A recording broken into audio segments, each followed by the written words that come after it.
I don't even know how to begin this. I've been trying to talk about this for the longest time, to talk about the loss of my husband and the devastation that my family, myself, my daughter, what we went through when he first got sick.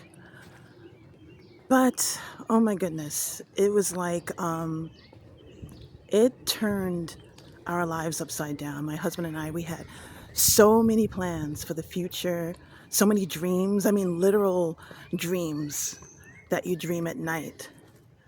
But the good news is, I have such peace in my heart, this supernatural peace. And God has taken me and my daughter through. Wow, back in how it all started back in 2022, we were moving, and my husband and I we started another income stream. And at that at that time, I kind of felt led to focus more on an income stream that I have been working on. I own a Facebook ad agency, social media that I do for clients. I've been doing copywriting, social media for many years. And back in 2022, AI kind of took off. And I was like saying to myself, is this even worth it? And I was thinking, oh, maybe I should give up and maybe I should focus more on what I'm really supposed to do, which is writing books. And I was going to give up.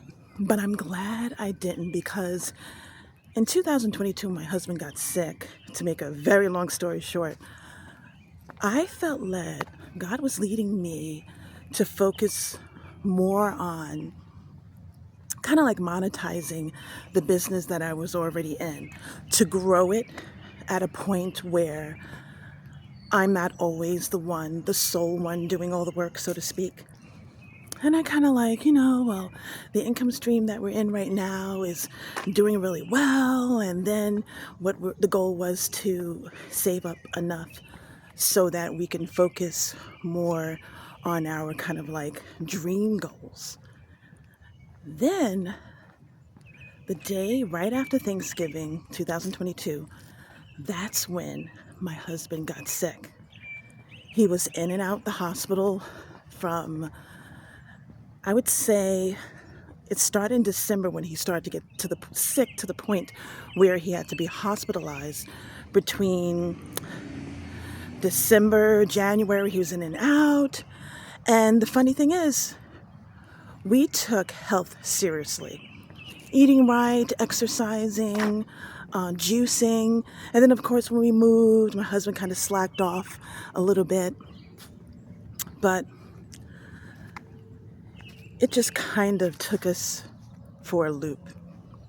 And wow, I think about how much that I've been through. But getting back to the point that's really important is that the Lord had led me to monetize my business to the point where I wasn't doing all the work. And unfortunately, I didn't listen. I didn't do that.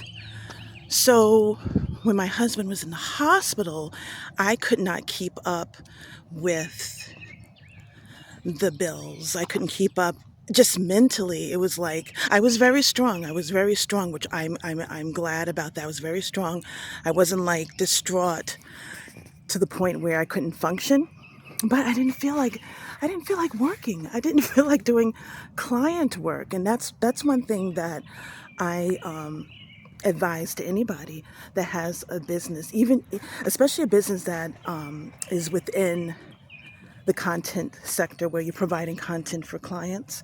It's important to set your business up where you're outsourcing your work to reliable people so that you're not the sole person doing the work.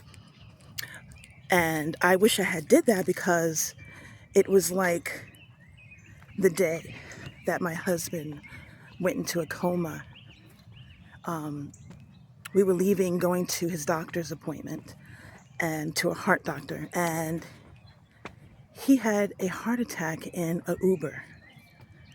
And I began to pray, and Technically, the doctor said that he died 4 times. Every time I prayed, he would rise back up. But that afternoon, I'm texting family and friends and posting on Facebook, and I'm like, oh my goodness, yes, I'm praying and I'm strong. I believe he's gonna make it. But at the same time, I have an 8-year-old. She was 8 at the time. This was last year, 2023, and I was like, yeah, I'm praying, I'm faithful, I'm strong. But when I got back home, I had to do client work. And I felt like I do not feel like doing client work, but I had to do it. If I wanted to eat, I had to continue on.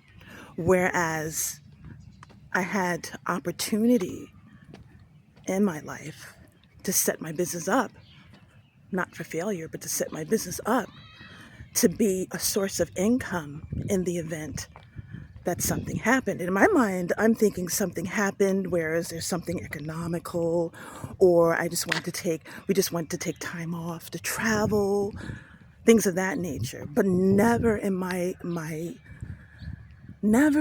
dreams would I ever think that my husband would pass, because just to give a little background about myself, I have always had prophetic dreams since the age of 4.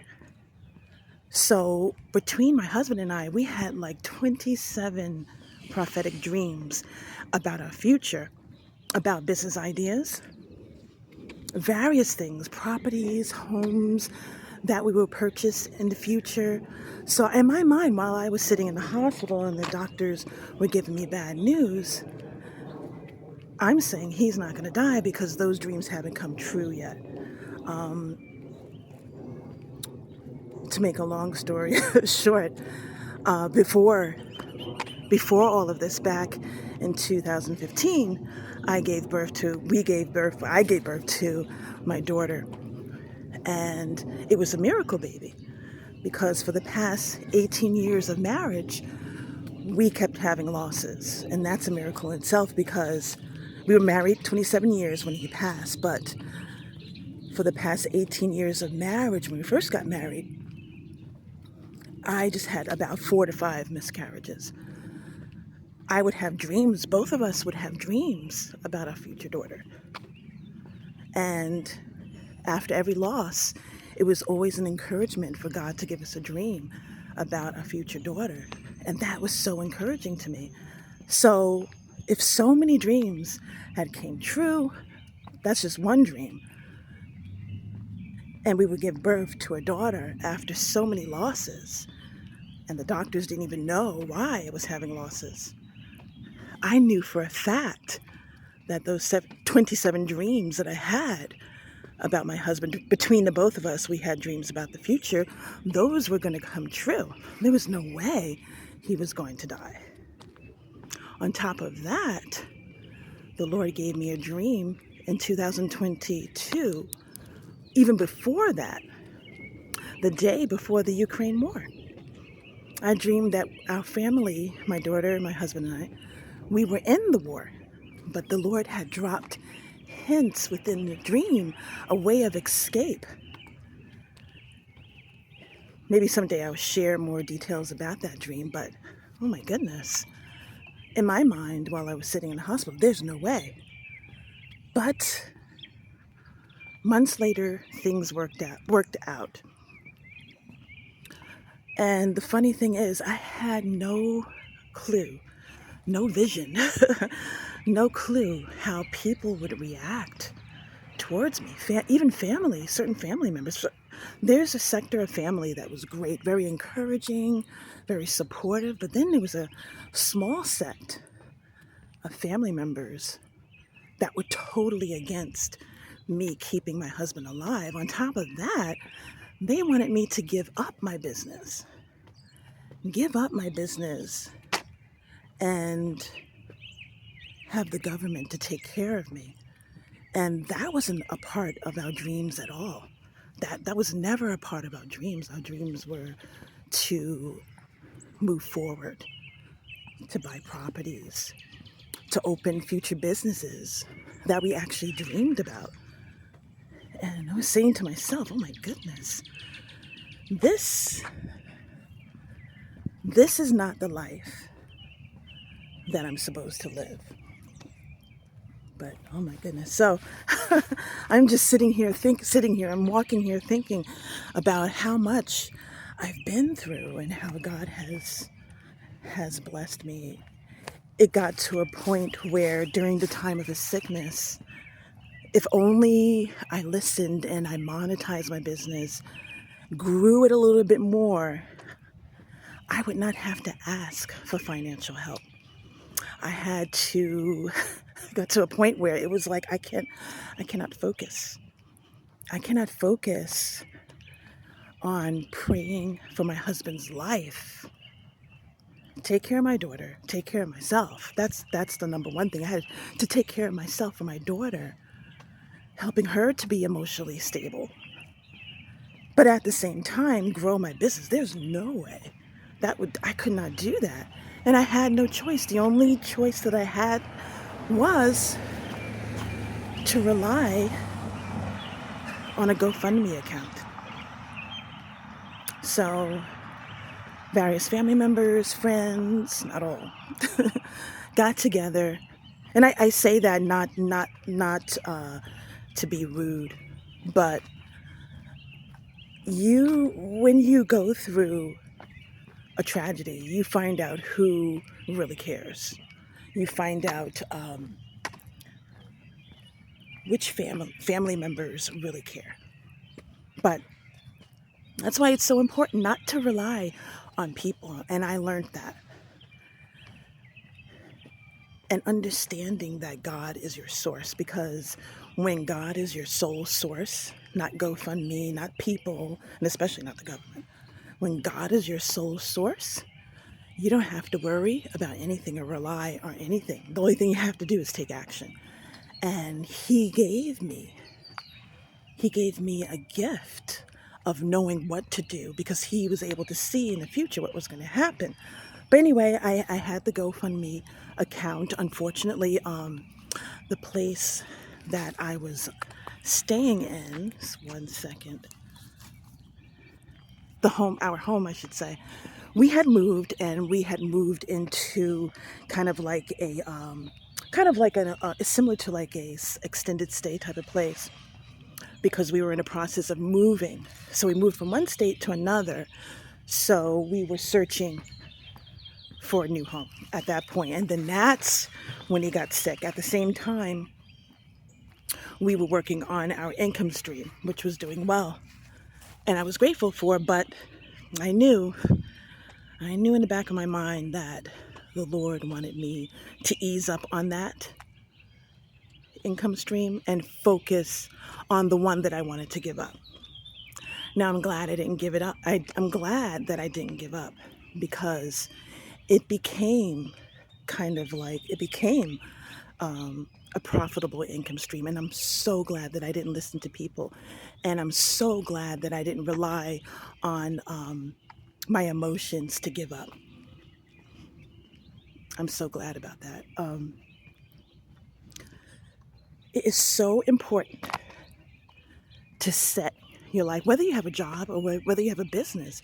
It's so important to have your life set up in the event that something happens to your spouse or loved one, or even if something happens to you and you just want to take time off. It's always good to be financially set up so that you don't have to rely on a job. You don't have to rely on marketing and managing your business to the point where you're the only person doing it. Because I don't think about it often, but I think now that I think about it, excuse me, if I had my business set up where I had income coming in, because at that time, unfortunately, we did not have savings. We invested our money and time into income streams, because we always thought, oh, that's the future. It's almost like we know what the future's going to be, because we had so many dreams from God. We know what the future is going to be. So having life insurance, having an income stream that is paying you, and where you're not the sole person doing all the work, is important. So getting back to what I had said earlier, family and friends, boy, the people get into my business. Whereas if I had everything set up the way the Lord was leading me, I wouldn't have to worry about that. They got into how much I was making, how much I was paying for rent, because at that time we were paying rent to this place. And, oh, why is it so high? Oh, you need to downgrade. Not like, okay, I haven't thought of that. You need to do this, Danielle. You need to do that. You need to go down. You need to march down to the public assistance office and sign up. And they wanted me to go into nursing and everything. I was like, whoa, wait a minute.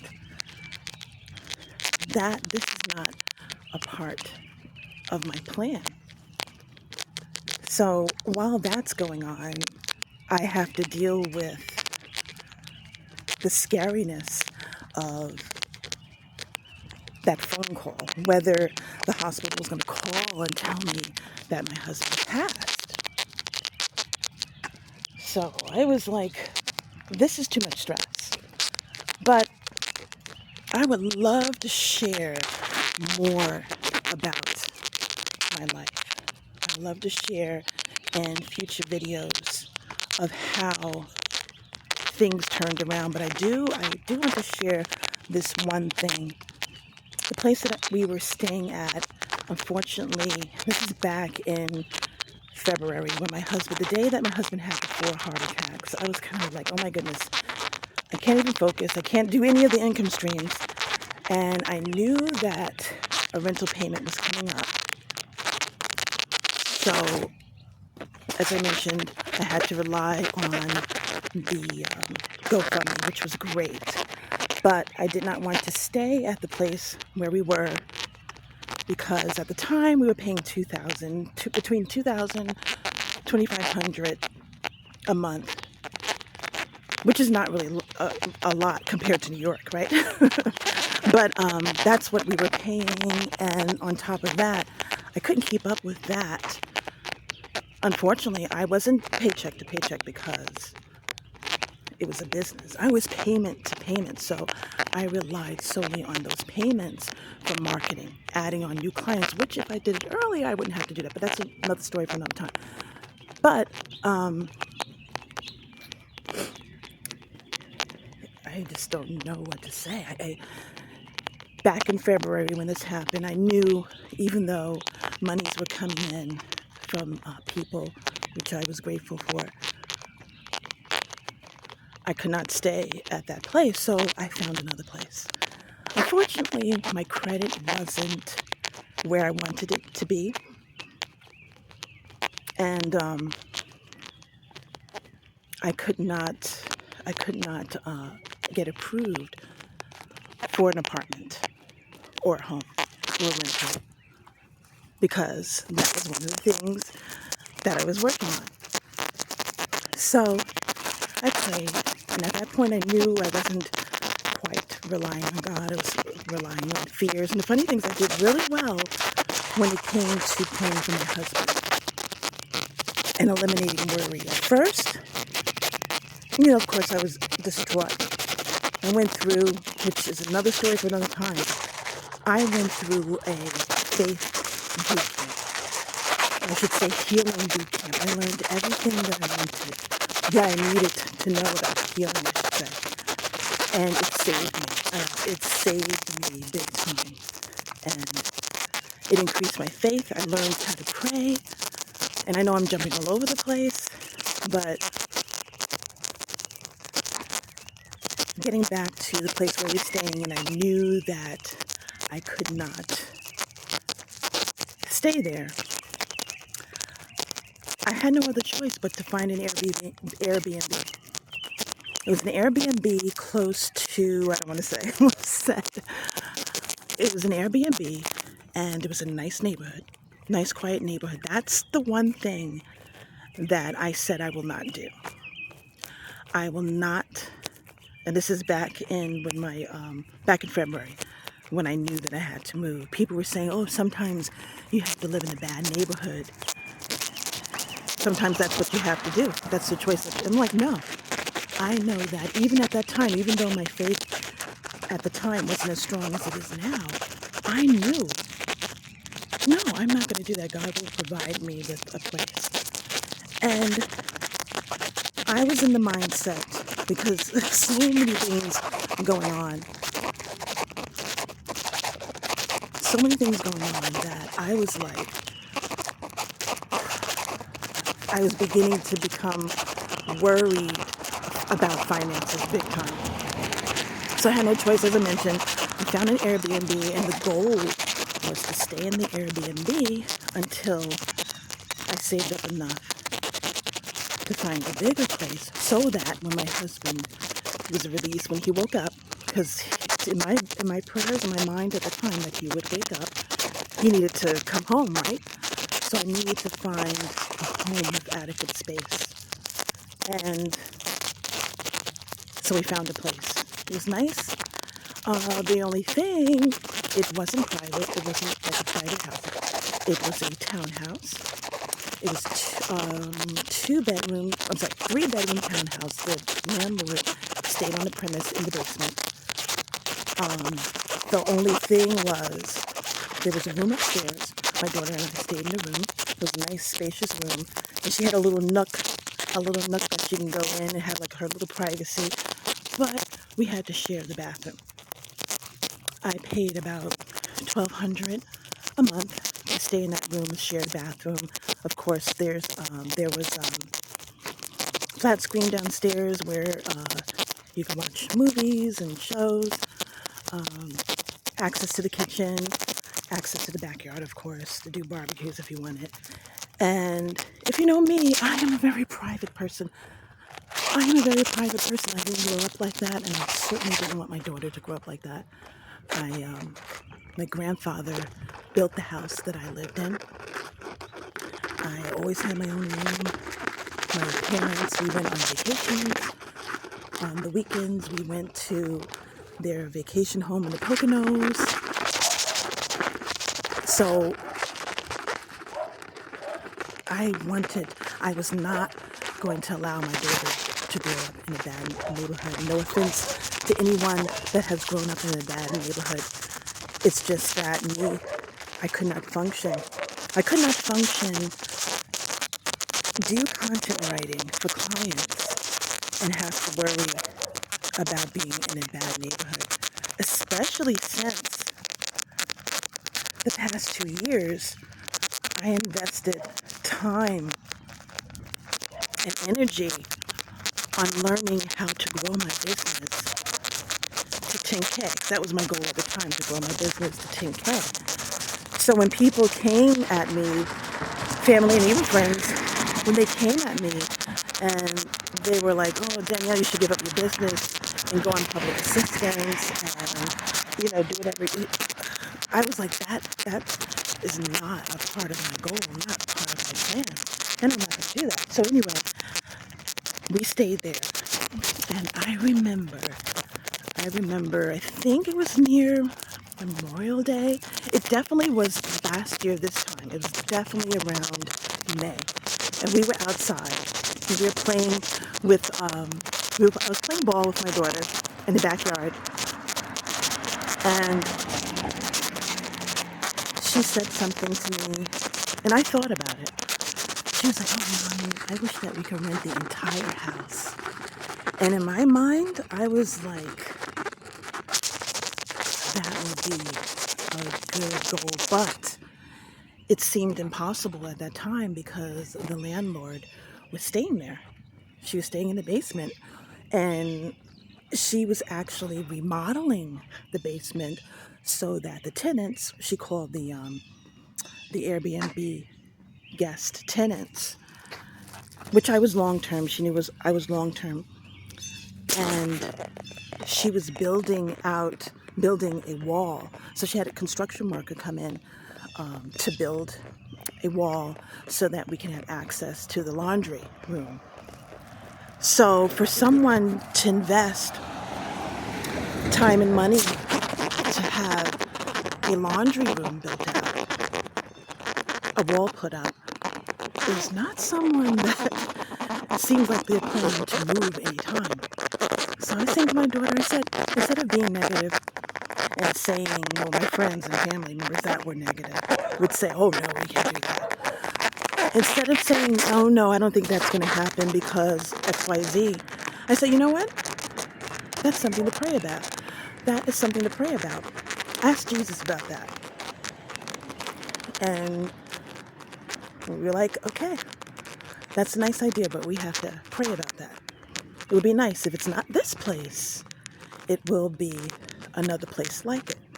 And I remember every night when she would fall asleep, I would go look out the window because I could see the window. I could see the yard from the window.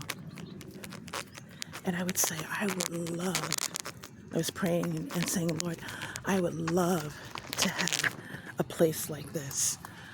I would love to rent this place. But I didn't even really focus on that because there were no clues, there were no signs that that would happen. Okay, a year later, in April, actually it was March, a year later, because we first moved in March 2022. A year later, actually it was a couple of months earlier, my landlord gets married. She elopes. They elope and they come to me and they offer me the downstairs portion of the home. And I was like, this is great because number one, it's remodeled. We'll have easy access to the laundry room. We'll have privacy because the tenants were beginning to get on my nerves because they were really, the majority of them were really nice, professional. Some of them weren't, but the majority of them were, especially in the early part. But we had to share the bathroom. It was about 50 guests over the year. 50 guests that we had to share the bathroom and kitchen with. And I was like, I can't take this much longer. I don't want my daughter to have to share a bathroom. You know, that's not our goal. At the same time, I have to run the business. I have to do the content for the clients and market the business to gain more clients, new contracts. Then at the same time, I had to go back and forth. I would go back and forth to the hospital daily to see how my husband was doing. That was another story. Doctors were not positive. So then at the same time, when I got home at night, I studied everything that I could about healing. And that was very helpful. And but that's another story for another time.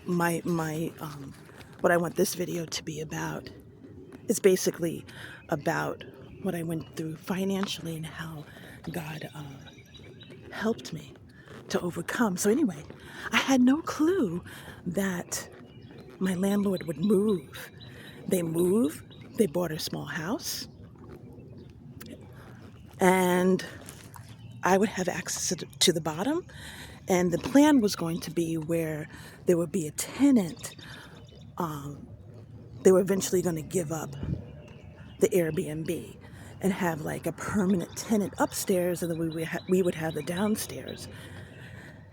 And then what happened? Because at that point I was like, there was a tenant, a family that came, and that's for another story for another time. We didn't quite get along with them. They were loud, they were noisy, they were cantankerous, and ghetto. Okay, I don't like saying that word, but that's what they were. They were acting extremely ghetto, and it was so annoying. they were the type of people when you go to the store and they're cursing and everything, you don't want your child to hear that. And you would just say, let's walk away from those people. They're cursing, whatever. And I know being a Christian, you're not supposed to be that. But I have an 8-year-old daughter and I'm trying to protect her from that. And then they're cursing in the house. So let's just say that they were gone. They were gone because the Lord was telling me, let me handle this. I remember at church, my pastor was preaching about that. So I was like, you know what? I'm going to let God handle this. I'm not going to worry about it. We were supposed to get the basement. That was the plan, the basement part, but they wanted it. They just came out of nowhere. I was like, oh my goodness. So I was like, you know what? I'm not going to worry. I'm going to let God handle it. And I did. They were gone within a couple of days. I would love to do a video about that, but they were gone. Not too long after that prayer that I made, and the Lord told me to when He said, let me handle this. Oh my goodness. They were gone. I was like, great. And an opportunity happened where now my daughter and I are renting the entire home. There is no way on this green planet, or the green trees that pine trees I'm walking past, there's no way that I would be able to get approved if that was a normal rental. I didn't have to make a down payment. I was set up on an easy payment structure, weekly payment structure or monthly. I had a choice, an option of what I wanted to pay. And I'm not going to say how much, but it's lower. Actually, it's. I would say that the homes that are in the area, it's around the same price range that I was already looking for. But it was less because for some reason a lot of the townhome rentals increased. But God worked it out. He worked it out. I was able to grow my business. Not as high as I would like to yet, but that's what I'm working on. But I have peace in my heart. I have control over my schedule. I can sit. I keep saying sit because the majority of the videos that I normally do in my Facebook group, I normally sit and do videos. So I'm sitting here, but I'm actually walking. But He worked it out. We're 5 minutes away from our church. 5 minutes away from our church. And I feel comfortable when I wake up in the morning. My daughter is comfortable. We're able to take walks at night. I'm not in a bad neighborhood. I'm not relying on the government to take care of me. God's my source. He gives me ideas. I go and execute it.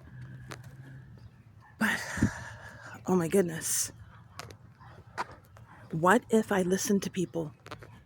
What if I gave up? What if I ignored God's provision? Because people often think that money's going to fall from the sky, or there's going to be a check that comes in the mail, or some donator is going to come in and donate $25,000. Oh, great, now I'm rescued. No, God gives us ideas. We play upon them, and they work out. It is said, experts say, that the human mind has about, I believe it's 6,000 thoughts a day. The majority of those thoughts come from God. He gives us ideas, and a lot of us don't even realize it. That idea to get an Airbnb wasn't just a last resort. It was God. Yes, I did have to wait a year. Yes, I did. My daughter and I, we had to share the bathrooms with people. And there were breaks in between where there weren't any guests. And I remember especially during the holidays, like 4th of July and Memorial Day, there wouldn't be any guests, but I would look on the calendar because you could see it when when the Airbnb calendars are filled up. So I would look and I said, oh no, there's a guest coming. I was saying, oh, but the most of the time I was at the hospital, and that's another story for another time. But he worked it out. Yes, I had to go through what I went through. Yes, I lost my husband. But I have such peace. My daughter and I both have peace. We have not grieved the way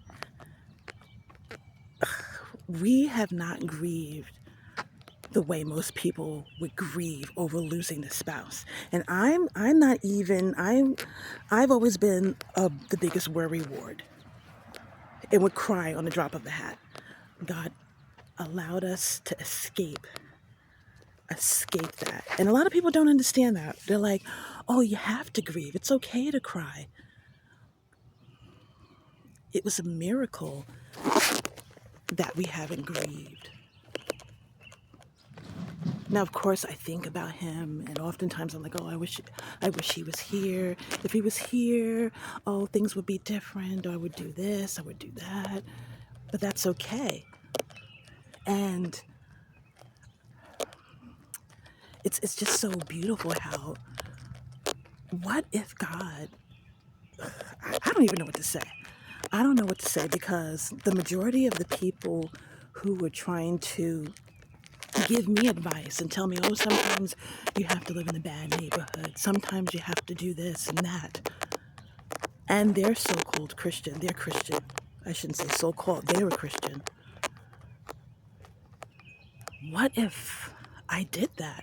What if I took their advice? I would not be in a nice neighborhood. My daughter would have to grow up in a bad area due to the lack of my faith. Because you can escape anything. All you have to do, you can escape anything. All you have to do is ask God for the strategy, and He'll give you the strategy. You do not, what I'm learning now is that everything that we do in life is a choice. I chose not to give up. I chose not to listen to the negativity, even myself, even though I don't consider myself a negative person, but there were times where I was like, what do I do? What do I do? What do I do? What am I supposed to do? I couldn't do that. And the mind is so powerful. I'm talking all over the place. But anyway, that's what I wanted to say.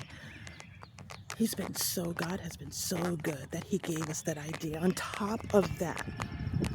Before that, remember I had mentioned that I was going to give up on my business personally. Had nothing to do with what negative family and friends were advising me. It had nothing to do with that. At the time in between 2022 and 23, people, you remember AI became very, very popular, ChatGPT. So I was saying to myself, oh my goodness, what am I going to do? What am I going to do? If ChatGPT's taken over, because I did copywriting, social media, content creation, SEO content creation for clients. And I was like, oh, what am I going to do if this is not a good industry to be in anymore? What am I going to do? I need to do something else. And it wasn't going to be a job. I guess I was going to have to raise up enough GoFundMe money so that I could write books I did classes on dreams. I did a dream class, but at the time, I did all of this. This is all when my husband was sitting in the hospital in a coma. And I did the dreams coaching, because I do coaching. I also do copywriting coaching. I do a lot of things. A jill of all trades. So I was like, well, maybe the copywriting, content creation, and all social media marketing and all of that, maybe it's not meant for me to do that, especially since AI is out. So I was like, you know what? I'll do that. I'll do the coaching. And the funny thing is, it did not take off. I only had about 5 clients that signed up. And I was like, oh my goodness, what am I supposed to do? I went back to doing what I was already doing, the copywriting, the coaching, the copywriting, the social media management, because I've been doing that for 19 years. And I always wanted I wanted to quit every year. I always wanted to do something else, but it would always pull me back in. Because to me, for myself, it was always the fastest way to make money online. Whereas other income streams that I have and others that are out there take much longer. So with this, like, I remember I was in a meeting, a family meeting, so-called family meeting, and I'm not going to say a name, so I'm just going to say people. One person was saying, well, you need to give up that $2,000, $2,500 place. You need to march down to the public assistance office. You need to go into nursing. I am not the nurse. You need to do this. You need to do that. You need to do this. It's like, at that time, I was able to gain a client. I don't know how I did it. And I still didn't get help. I was trying to do everything myself, trying to do all the work myself. Eventually, I had to scale back all the way down to 1 client. I lost a couple of clients and I was not stuck. I have this 1 client, long-term client that I was with, which gave me a lot of work throughout the time when my husband was in the hospital. So it gave me time to focus on learning healing, going back and forth to the hospital, because eventually he went into a nursing home. So I had to learn about healing, I increased my belief about healing, because there were some blocks, whereas I wasn't taught the right way about healing, which is another story for another time, where I used to believe that, oh, it might be God's will to heal, which is not correct. So there was so much. So I didn't give up. And getting back to what happened in February, which was January, between January and February, I found a coach. And it was a team, kind of like a team coach, a duo, right? And they talked about how to launch a Facebook ad agency. And it was like kingdom business. That's what they advertised themselves under at the time. It was a free course. And the free course, you could take that course and you can get results. And if you needed help on how to kind of like grow it, then you paid a fee. And that was perfect for me. And within the first couple of days, I gained more clients, and I added ads to what I was already providing. I started to scale back on some of the services and focused on that. So it's like I learned a new skill. Like, I knew about Facebook ads before, and I was trained on Facebook ads, but I still had a problem with conversion. So I kind of shoved it aside, and I jumped on the bandwagon. I jumped on the bandwagon where everybody was like, "Ooh, ads are not working. Organic is the way to go." So I jumped on that bandwagon. I advertised saying, "Oh, how to gain clients without Facebook ads. You don't need that." So I found out how to do it, but not the traditional way. It wasn't traditionally, and it had to do, funny thing is, I was like, oh, I'm afraid of AI. It's taking over. Maybe I should stop. The funny thing is,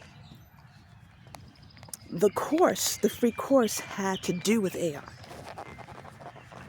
It had to do with launching an AI Facebook ads agency. So I was like, whoa. So I learned a lot. I learned a lot about AI prompt engineering. And I just got the spark back in me. I was like, I am glad I didn't leave. I'm glad I didn't quit my business.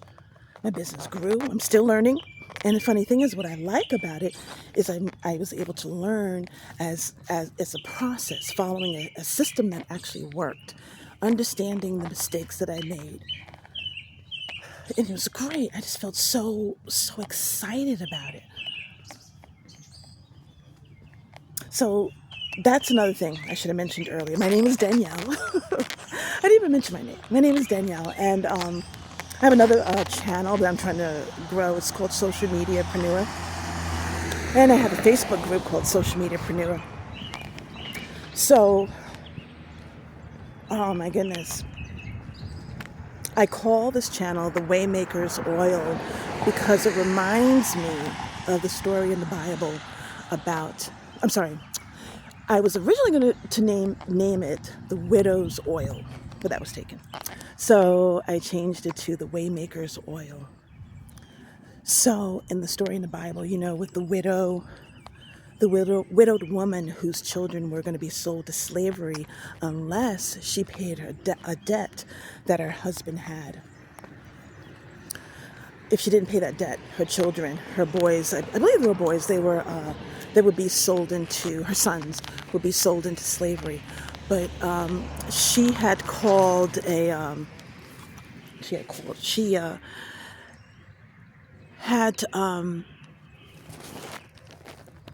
spoke to a prophet of God. Is it Elijah? I forgot the person's name. I forgot the prophet's name. But she had spoke to the prophet, and then he told her what to do. He told her to gather up as many, I don't know, what do they call as many buckets, pans, or to put, just gather them up. Have your just go and gather them up. She had her sons gather up all the containers. I forgot what they called them back then, but or what is described in the Bible. They gathered up all the containers as possible from their neighbors, and then before that, he asked her what did she have in her home, and she's like, I don't have anything. She didn't have anything. She didn't have food. She didn't have anything except oil. She had oil. I think she had a little bit of mix to make cakes or something, or pancakes or something. Not pancakes, but to make something, flour or cornmeal. I don't know. I'm just ruining this. But she had enough just to make a meal, like that one last meal. So he told her, gather up all the containers from neighbors. So her and the children gathered up all the containers. And then I suppose that I assume she poured the oil into the container, and the oil began to flow. I don't remember the exact step by step of what happened, how the process happened, but that's what she did. The oil kept flowing each container. When one container was done, the next one would fill up. And then afterwards, they were all filled up. There were no more containers to go out and borrow from people. So the next instruction that the prophet gave to her, I don't remember if his name is Elijah or not, but was to sell the oil. She sold the oil, and the instructions were to sell the oil, pay the debt, and live off the rest. So she sold the oil, she paid off that crazy debt, and then she had enough money for her family to live off of. They started a business. In fact, they didn't even reinvent the wheel. I want to dig deep. On the value of the oil, that the olive oil that she sold, the value back then. It's so interesting. But that's what I feel like. God gives us ideas. He provides. We don't have to rely on the government. We don't have to rely on family members or friends. And at the time, I remember this time last year, well, actually before that, when I first put up the GoFundMe, I was like, I put a goal of $25,000. And my goal was to use that. And then what I could do is kind of breathe a little bit, pay the outstanding debts, pay the rent, and then just focus on growing the business so that the income can start coming in. But I think I only made about, on the GoFundMe, about 7,000, and then there were some donations afterwards. But definitely not even close to 25 at that time. But God is good. I still, even though at that time I had problems with relying on Him as my source, I was still provided with what I needed, and I didn't have to march down to the office, the public assistance office. I didn't have to worry about that. But that's all I want to say right now. This video was only supposed to be 10 minutes. And now it's like 50 minutes. Well, anyway, so that's all I have to say, But I would love to come on here and do more videos because a lot of people seem to be feeling sad about the economy. But there's a way out. You have the Waymaker's oil. You can do anything using your talents and gifts that God has given you. You can monetize those. You don't have to. You don't have to live the worst case scenario. Worst case scenario, you do that. You don't have to do that. Nope. Who said? You don't have to do that. So that's it. That's all I have to say right now. There's a little. My daughter and I. She's not with me right now. She's. We like to. There's a little library box. They have a few of these. Oh, let me get out of here, this noise. They have a few of these in our neighborhood, and you just take a book, borrow a book, put one back.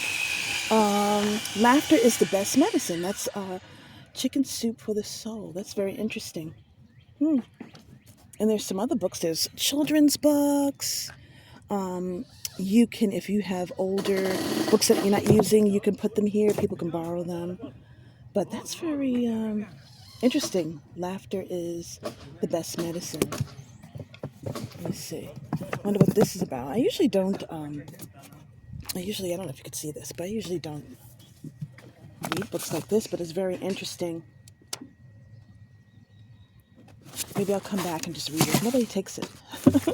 But I don't know. Let me see. Let me just see this on this. Chicken Soup for the Soul's first ever humor collection, and the timing is perfect. 101 Reasons to Laugh Out Loud. I don't know if you could see it. But,